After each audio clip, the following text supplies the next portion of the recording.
First up, I'd like to introduce Igor Malin, who leads our data science team. Igor's team focuses on the latest breakthroughs in machine learning, natural language processing, and combinatorial optimization to extract and maximize the value of our available data.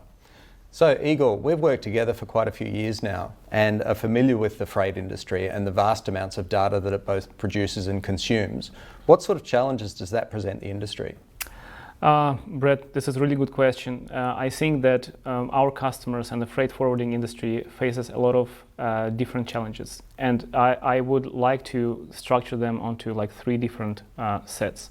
So the first problem that our customers are dealing with is the data entry.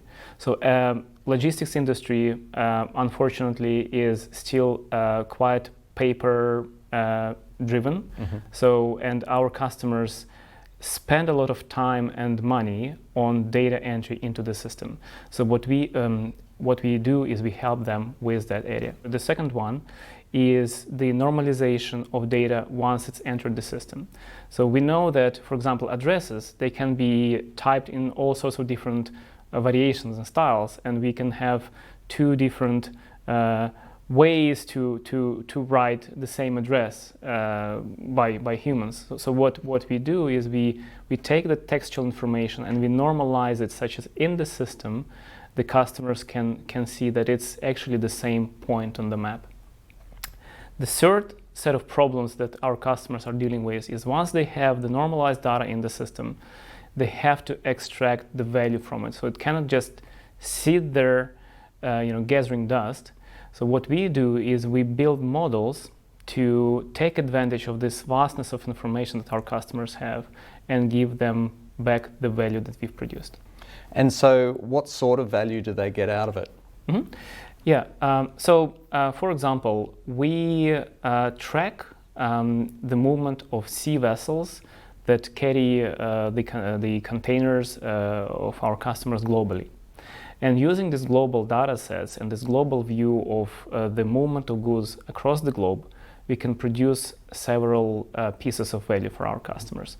So the first one, we can give them the insight of their performance, the performance of the movement in form of intelligence information, right? The second point is that we build models that allow us to predict the time of arrival and the time of departure of the sea vessels. And what essentially this gives to our customers is that they can optimize the connection points. And you know that logistics industry is like a relay race. And given that sea vessels, they move with a relatively constant speed, what's important is what happens at connection points. So by optimizing this using machine learning helps our customers to increase the effectiveness of their processes. And so what sort of feedback have you got from the customers that are using this technology now? So we have a bunch of customers which are our development partners, and we frequently iterate with them to gather feedback, and the feedback is really, really positive.